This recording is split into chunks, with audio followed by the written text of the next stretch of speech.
ಆತ್ಮೀಯರೇ, ವಿವಿಧ ಸ್ಪರ್ಧಾತ್ಮಕ ಪರೀಕ್ಷೆಗಳಿಗಾಗಿ ಬರುವ ವಿವಿಧ ಬೇರೆ ಬೇರೆ ರೀತಿಯ ಪ್ರಶ್ನೆಗಳ ಬಗ್ಗೆ ನೋಡೋಣ.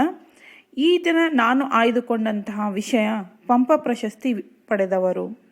1987ರಿಂದ 2017ರವರೆಗೆ ಪಂಪ ಪ್ರಶಸ್ತಿ ವಿಜೇತರು ಯಾರ್ಯಾರು, ಅವರ ಪಡೆದುಕೊಂಡ ಇಸ್ವಿಗಳು ಯಾವುವು ಮತ್ತು ಅವರು ಯಾವ ಕೃತಿಗೆ ಅವರಿಗೆ ಪಂಪ ಪ್ರಶಸ್ತಿ ದೊರೆಯಿತು ಅನ್ನೋದನ್ನು ಈ ಒಂದು ವಿಡಿಯೋದುದ್ದಕ್ಕೂ ನಾವು ನೋಡೋಣ.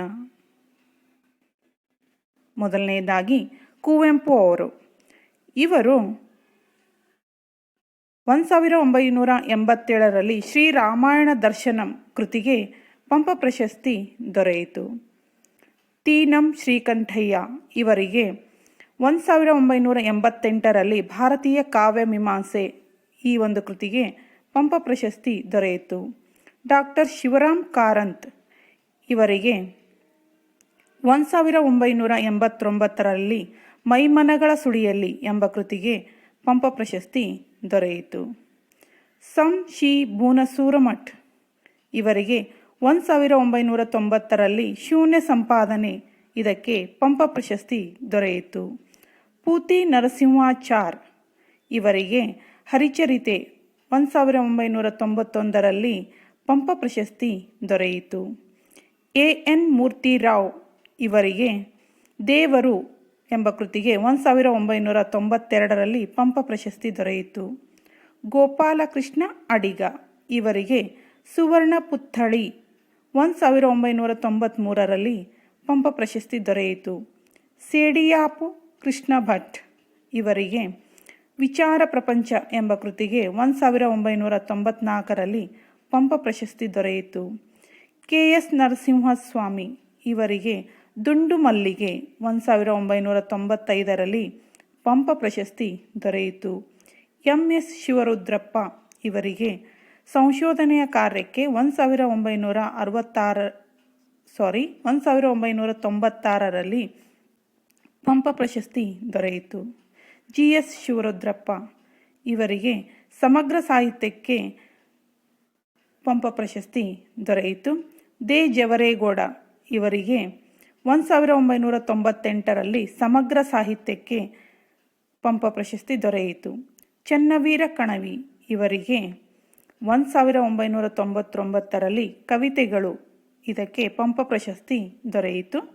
Doctor L. ಬಸವರಾಜ್ ಇವರಿಗೆ 2000ರಲ್ಲಿ ಸಮಗ್ರ ಸಾಹಿತ್ಯಕ್ಕೆ ಪಂಪ ಪ್ರಶಸ್ತಿ ದೊರೆಯಿತು.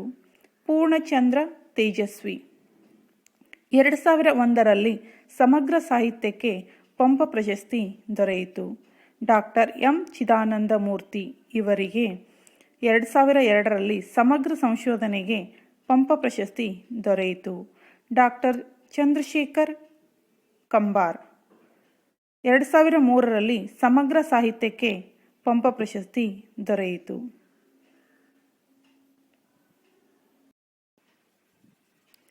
Doctor H. ಎಲ್. ನಾಗೇಗೌಡ ಇವರಿಗೆ 2004ರಲ್ಲಿ ಜನಪದ ಸಾಹಿತ್ಯಕ್ಕೆ ಪಂಪ ಪ್ರಶಸ್ತಿ ದೊರೆಯಿತು. ಎಸ್. ಎಸ್. ಭೈರಪ್ಪ ಇವರಿಗೆ 2005ರಲ್ಲಿ ಸಮಗ್ರ ಸಾಹಿತ್ಯಕ್ಕೆ ಪಂಪ ಪ್ರಶಸ್ತಿ ದೊರೆಯಿತು. ಜಿ. ಎಸ್. ಆಮೂರ್ ಇವರಿಗೆ 2006ರಲ್ಲಿ ಕನ್ನಡ ಸಾಹಿತ್ಯ ಕ್ಷೇತ್ರಕ್ಕೆ ಪಂಪ ಪ್ರಶಸ್ತಿ ದೊರೆಯಿತು. ಯಶವಂತ್ ಚಿತ್ತಾಲ್ ಇವರಿಗೆ 2007ರಲ್ಲಿ ಕನ್ನಡ ಸಾಹಿತ್ಯ ಕ್ಷೇತ್ರಕ್ಕೆ ಪಂಪ ಪ್ರಶಸ್ತಿ ದೊರೆಯಿತು. Professor T. V. Venkatachala Shastri ಇವರಿಗೆ 2008ರಲ್ಲಿ ಕನ್ನಡ ಸಾಹಿತ್ಯ ಕ್ಷೇತ್ರಕ್ಕೆ ಪಂಪ ಪ್ರಶಸ್ತಿ ದೊರೆಯಿತು.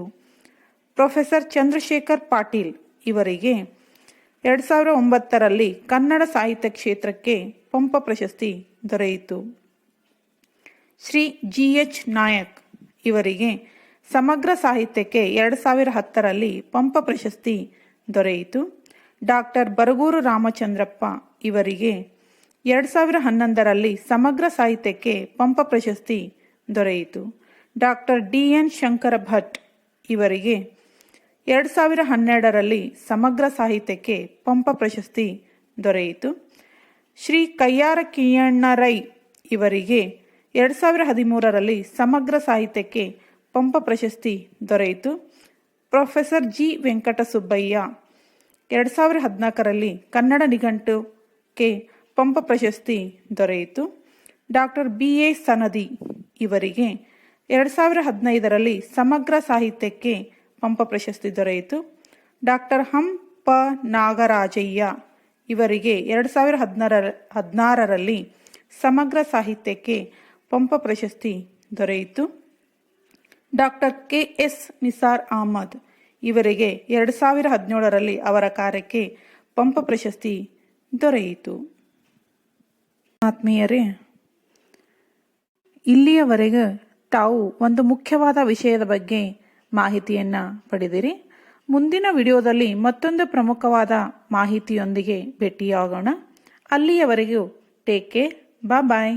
ಸಬ್ಸ್ಕ್ರೈಬ್ ಆಗೋದನ್ನು ಮರೆಯಬೇಡಿ. Thank you.